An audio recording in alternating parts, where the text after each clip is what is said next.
Hello दोस्तों, मैं फिर हाजिर हूँ एक नई कहानी लेके लालची बहू की।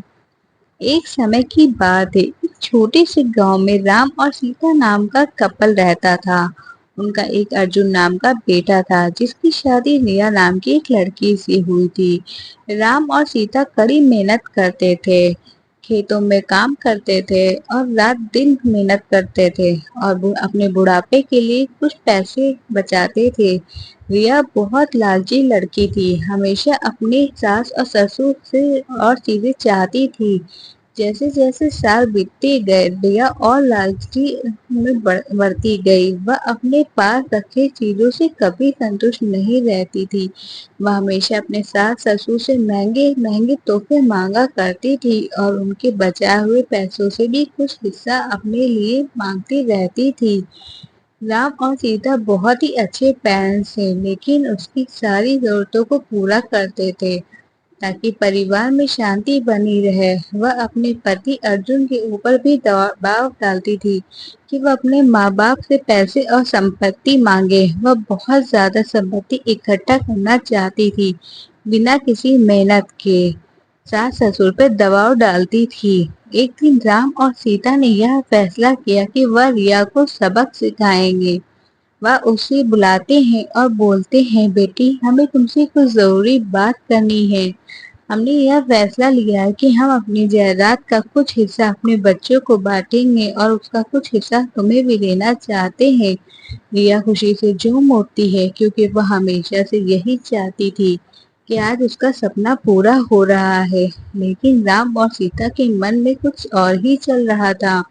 उन्होंने एक पत्थर से भरा हुआ बैग उसे दे दिया और बोला, बेटी, यह तुम्हारे हिस्से की संपत्ति है, तुम इसे ले लो। रिया उस बैग को देखकर गुस्सा हो गई। उसने उस पत्थर से भरे हुए बैग को जमीन पर फेंका और जोर से चिल्लाते हुए बोली कि तुम लोग मेरा मजाक उड़ाने की हिम्मत कैसे कर सकते हो। मुझे पैसे चाहिए हैं, ये पत्थर नहीं। राम और सीता ने शांत तरीके से उसे समझाया और बोला, रिया, सच्ची संपत्ति सिर्फ पैसे और चीजों के बारे में नहीं है, यह प्यार और दया का कुछ भी तुम्हारे पास है उसके लिए आभारी होने के बारे में है। हमने हमेशा तुमसे प्यार किया है और तुम्हारी देखभाल की है, और यह पैसों से भी अधिक कीमती होती है चीज। रिया को एहसास हुआ कि वह लालच में कितनी अंधी हो गई थी। उसको अपने किए गए बर्ताव के लिए पछतावा होने लगता है। उसने अपने सास और ससुर से माफी मांगी और अपने तरीके को बदलने का वादा किया। एक दिन के बाद से उसमें बदलाव आया, वह एक अच्छी बहू बन गई।